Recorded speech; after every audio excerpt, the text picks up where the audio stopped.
नमस्कार, जय हिंद, स्वागत सभी का। कुछ सूचनाओं के साथ आपके समक्ष आया हूँ इस वीडियो में और ये सूचना है मध्य प्रदेश में स्थित सागर विश्वविद्यालय के संदर्भ में, यानी कि जिसका दूसरा नाम है डॉक्टर हरि सिंह गौर विश्वविद्यालय, जो कि मध्य प्रदेश के सागर में है और कुछ लोग इसको सागर विश्वविद्यालय के नाम से भी जानते हैं।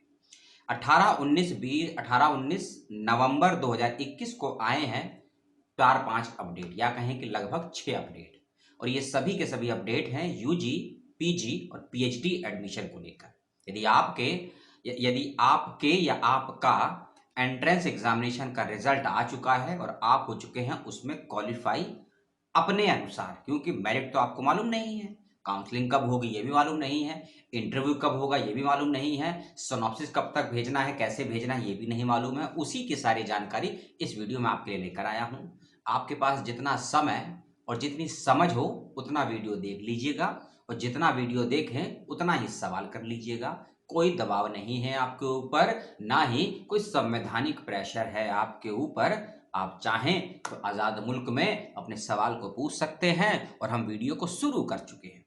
पहली डेट है 19 नवंबर से लेकर 25 नवंबर। इस डेट के बीच में यूजी के लिए जिन्होंने भी अप्लाई किया है सागर विश्वविद्यालय में, ध्यान से सुने और नोट कर लें इस डेट को। 19 नवंबर से लेकर 25 नवंबर के बीच में आप सभी को ऑनलाइन काउंसलिंग के लिए रजिस्ट्रेशन यानी के नामांकन करना होगा। फीस को सबमिट करना होगा। इस बात का ध्यान रखेंगे सभी यूजी में एडमिशन लेने वाले बच्चे सागर विश्वविद्यालय में। अगली चीज, काउंसलिंग का रजिस्ट्रेशन करने के बाद आप सभी का ऑनलाइन वेरिफिकेशन होगा, और ये वेरिफिकेशन आपकी जानकारियों का, आपके डॉक्यूमेंट यानी कि आपके दस्तावेज का भी होगा। इस बात का ध्यान रखिएगा। और यह है वेरिफिकेशन डॉक्यूमेंटेशन का और आपकी इंफॉर्मेशन का होगा 26 नवंबर तक। 26 नवंबर के बाद आपका डॉक्यूमेंटेशन का वेरिफिकेशन नहीं हो पाएगा। वेरिफिकेशन में जो विद्यार्थी उत्तीर्ण होंगे, सही पाए जाएंगे, उनका एक लिस्ट आएगी जो कि फाइनल मेरिट लिस्ट के नाम से जानी जाएगी, और इसकी जानकारी आपको विश्वविद्यालय की वेबसाइट पर 28 नवंबर 2021 तक मिल जाएगी। मैं जो जानकारी अभी आपको दे रहा हूं या दे रही हूं वह केवल यूजी के बच्चों के लिए है। पीजी पीएचडी की बात बाद में करेंगे, पहले एक डिग्री को कवर कर लेते हैं, ठीक है। 28 नवंबर को यूजी के बच्चों की मेरिट की पहली लिस्ट आ जाएगी। इस बात का ध्यान रखिएगा। लिस्ट में यदि आप क्वालिफाई कैटेगरी में आते हैं मेरिट के आधार पर, तो आप लोगों को 2 दिसंबर के बीच में एक लिस्ट आएगी वेबसाइट पर, फाइनल लिस्ट सिलेक्टेड कैंडिडेट की। क्योंकि मेरिट में आना और मेरिट के बाद सिलेक्टेड कैंडिडेट की लिस्ट में आना ये दोनों अलग अलग बातें हैं। इसीलिए एक लिस्ट आएगी पहले मेरिट की, उसके बाद आएगी सिलेक्टेड कैंडिडेट की लिस्ट, और यूजी में सिलेक्टेड कैंडिडेट की लिस्ट आएगी पहली लिस्ट 2 दिसंबर 2021 को। और जिन बच्चों का नाम होगा सिलेक्टेड कैंडिडेट की लिस्ट में, उन सभी कैंडिडेट को 3 से लेकर 5 दिसंबर के बीच में अपनी फीस को सबमिट करना होगा। एडमिशन की फर्स्ट सेमेस्टर की या फिर फर्स्ट ईयर की फीस को। यूजी के बच्चे इस बात को ध्यान से सुने। अब चलते हैं पीजी के बच्चों पे। पीजी के बच्चे सुने ध्यान से। 19, 20, 21, 22 नवंबर। 19 का दिन तो बीत गया आपका, 19 का दिन निकल गया, चल दूंगा। 20, 21 और 22 नवंबर का दिन आपके पास बचा है, या रात भी बची है। 22 नवंबर 2021 तक पीजी में जिन्होंने अप्लाई किया है, रिजल्ट जिसका आ चुका है सागर विश्वविद्यालय का, आप सभी पीजी के लिए एडमिशन के लिए अप्लाई करने वाले बच्चों को 22 नवंबर तक करना है काउंसलिंग के लिए रजिस्ट्रेशन, सबमिट करनी होगी फीस। काउंसलिंग का रजिस्ट्रेशन करने के बाद, फीस सबमिट करने के बाद 20 से लेकर 23 नवंबर के बीच में आपके डॉक्यूमेंटेशन का, आपकी इंफॉर्मेशन का, एकेडमिक जानकारियों का होगा पोस्टमार्टम डीएनए यानी कि वेरिफिकेशन। ऑनलाइन माध्यम से होगा। ये ऑनलाइन माध्यम से प्रोसेस कंप्लीट होने के बाद 25 नवंबर को पीजी के लिए आप लोगों की एक मेरिट लिस्ट की सूचना आएगी। जैसे यूजी की आएगी वैसे ही पीजी की भी आएगी, ठीक है। लेकिन पीजी की लिस्ट आएगी 25 नवंबर को, यूजी की लिस्ट आएगी 28 नवंबर को। इस बात का ध्यान रखिएगा, डेट और कोर्स को मिक्स मत करिएगा। वैसे भी बहुत समझदार लोग हैं, संविधान को तो मानते ही हैं ना आप, ऐसा मुझे लगता होगा। मेरी बात को गलत सिद्ध नहीं करेंगे आप लोग। 25 नवंबर की पहली लिस्ट आएगी मेरिट की, याद रखिएगा। 25 नवंबर को पीजी के बच्चों की मेरिट की पहली लिस्ट आएगी, नॉट ए सिलेक्टेड कैंडिडेट की लिस्ट, ठीक है। 25 नवंबर की मेरिट की लिस्ट आने के बाद में उसके 4 दिन के बाद अर्थात 96 घंटे के बाद में 29 नवंबर को दिन में या रात में या सुबह में कभी भी 29 नवंबर को पीजी में सिलेक्टेड कैंडिडेट की फर्स्ट लिस्ट आ जाएगी।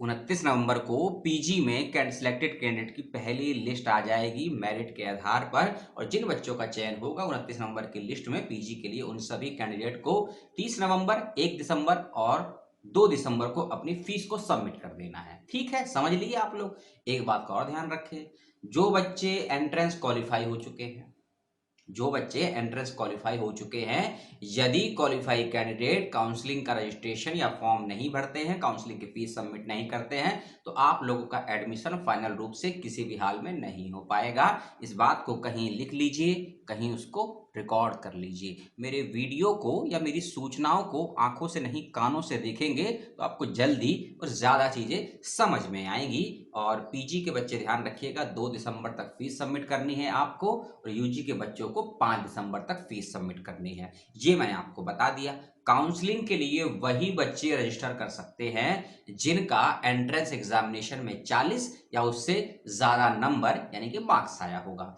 40 से कम यदि आपका नंबर 39.99 है, 39.99 है, तो आप काउंसलिंग के लिए रजिस्ट्रेशन नहीं कर पाएंगे। यदि आपका नंबर 40 यानी कि 40 उससे ज़्यादा है, चाहे 40 हो, 50 हो, 60 हो, 70 हो, 100 हो, 150, जो भी हो, चाहे यूजी हो या पीजी हो, तभी कर पाएंगे रजिस्ट्रेशन। और जो बच्चे रजिस्ट्रेशन नहीं करेंगे काउंसलिंग में, उनका एडमिशन नहीं हो पाएगा। यूजी पीजी के बच्चों ने ध्यान से सुन लिया। अब बात कर लेते हैं थोड़ा पीएचडी के बच्चों की। 7 मिनट लगभग हो चुके हैं, 2 मिनट आपको भी दे देते हैं।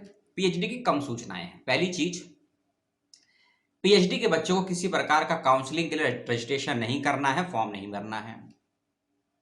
पीएचडी में किसी भी कैंडिडेट को काउंसलिंग का फॉर्म या रजिस्ट्रेशन का फॉर्म नहीं भरना है। इस बात को ध्यान से सुन लीजिए, समझ लीजिए। ठीक है, जो बच्चे पीएचडी का एंट्रेंस क्वालिफाई कर चुके हैं और जिन बच्चों ने पीएचडी का एंट्रेंस नहीं दिया है, डायरेक्ट पहुंचे हैं पीएचडी के इंटरव्यू के लिए, यानी कि जो एग्जामिनेड कैटेगरी में है। यदि आपने एंट्रेंस क्वालिफाई किया है या आप एग्जामिनेड कैटेगरी में है, दोनों ही सूरतों वाले बच्चों का, यानी कि दोनों ही फील्ड के अलग अलग बच्चों का एंट्रेंस जो इंटरव्यू है एक ही समय होगा। ऐसा नहीं होगा कि 10 दिनों तक पहले एंट्रेंस क्वालिफाई बच्चों का इंटरव्यू लिया जाएगा और उसके 10 दिन के बाद जो बच्चे एग्जामिनेड में हैं उनका इंटरव्यू होगा। ऐसे नहीं होगा। यदि किसी विभाग में मान लीजिए 15 सीटें आई हैं, तो उसमें से हो सकता है 50 बच्चे पहुंचे हों इंटरव्यू देने के लिए एंट्रेंस क्वालिफाई करके, 50 बच्चे पहुंचे हों मेरिट के आधार एग्जामिनेड के आधार पर, तो उन 100 बच्चों का इंटरव्यू एक साथ ही लिया जाएगा। 15 सीटों पे एक ही समय लिया जाएगा। इस बात को ध्यान से सुन लीजिए, समझ लीजिए। आपका कमेंट आता है कि हम तो एग्जामिनेड कैटेगरी में आते हैं, हमने तो एंट्रेंस दिया नहीं है। कुछ कहेंगे कि हमने एंट्रेंस दिया है, क्वालिफाई का इंटरव्यू एक साथ होता है। इस बात का ध्यान रखिएगा। एक और चीज, आपको इंटरव्यू की डेट और उसका टाइमिंग अपने अपने विभाग के विभागाध्यक्ष से मालूम चल जाएगा। सूचना में लिखा है, जो नोटिफिकेशन आया है, कि विभाग के विभागाध्यक्ष ही ये तय करेंगे और बताएंगे कि पीएचडी के बच्चों का इंटरव्यू किस दिन होगा। इस बात का ध्यान रखिएगा। ठीक है, और एक चीज, क्या चीज, हाँ, जो बच्चे नेट या जेआरएफ क्वालिफाई हैं, यानी कि जो बच्चे एग्जामिनेड थे, है ना, जो बच्चे एग्जामिनेड कैटेगरी में आते हैं और इंटरव्यू के लिए चयनित हुए हैं, उन बच्चों का इंटरव्यू 100 नंबरों का लिया जाएगा। फिर से सुन लीजिए, जो बच्चे नेट या जेआरएफ क्वालिफाई हैं या फिर एग्जामिनेड कैटेगरी के आधार पर उनका चयन हुआ है पीएचडी में इंटरव्यू के लिए, उन बच्चों का इंटरव्यू 100 नंबरों का लिया जाएगा। दूसरी बात, जो बच्चे एंट्रेंस क्वालिफाई करके गए हैं इंटरव्यू के लिए, चाहे वे ऑलरेडी नेट या जेआरएफ हैं, कई बच्चे ऐसे भी होंगे जो नेट जेआरएफ हैं लेकिन उन्होंने फिर भी एंट्रेंस दिया है। जो बच्चे नेट जेआरएफ हैं लेकिन एंट्रेंस क्वालिफाई करके इंटरव्यू के लिए पहुंचे हैं, उनका इंटरव्यू होगा 30 नंबर का, 30। जो डायरेक्ट पहुंचे हैं इंटरव्यू में, उनको 100 नंबर का इंटरव्यू देना होगा, और जो एंट्रेंस क्वालिफाई करके पहुंचे हैं इंटरव्यू के लिए, उनको 30 नंबर का इंटरव्यू देना होगा। यानी कि आपका जो जजमेंट है 30 और 100 के आधार पर होगा। यानी कि जो 100 वाले हैं ना, संभल जाइए, सीट की पेटी बांध लीजिए, क्योंकि आपने बुलेट ट्रेन का टिकट ले चुका है, सीट हो चुकी है आपकी रिजर्व। करने की देरी है कि ताकि आपको आपके गंतव्य तक पहुंचा दिया जाए, यानी कि आपको डिपार्ट करना है अब, ठीक है। तो भैया पीएचडी के चाहे बहन है मेरी, चाहे मेरे भाई हैं, चाहे दोस्त हैं, चाहे मित्र हैं, चाहे मेरे दुश्मन हैं, दुश्मन तो कम ही है मेरे, मैं अपना दुश्मन स्वयं ही हूं, जो भी हो इस वीडियो को देख रहे हैं समझने की कोशिश करिएगा कि आपने रिस्क लिया है। एंट्रेंस क्वालिफाई करने वाले बच्चे तो अपनी योग्यता का 30% दिखा चुके हैं यूनिवर्सिटी को, अब उनको 30% का, आपको 100% नंबर इंटरव्यू से खींचने होंगे, इस बात का ध्यान रखिएगा, ठीक है। इंटरव्यू आपका 10 दिसंबर से पहले शेड्यूल आ जाएगा वेबसाइट पर, बेफिक्र रहिए, इस बात को कहीं लिख लीजिए। 10 दिसंबर 2021 के इंटरव्यू का कंप्लीट शेड्यूल आ जाएगा वेबसाइट पर, इस बात का ध्यान रखिएगा। इंटरव्यू ऑफलाइन होगा, इस बात का भी ध्यान रखिएगा। सागर विश्वविद्यालय आपको जाना होगा, सभी एकेडमिक डॉक्यूमेंट जिस भी कैटेगरी में आते हैं उसके सर्टिफिकेट, नेट जेआरएफ का सर्टिफिकेट, रिजल्ट की कॉपी का प्रिंट आउट साथ लेकर जाइएगा, इस बात का ध्यान रखिएगा। मेरे लिए आपके पास कोई सवाल हो, सुझाव हो, उसको कमेंट बॉक्स में छोड़ दीजिएगा। मिलता हूं नेक्स्ट वीडियो में। जय हिंद और यूजीसी नेट की बहुत बहुत शुभकामनाएं आप सभी को।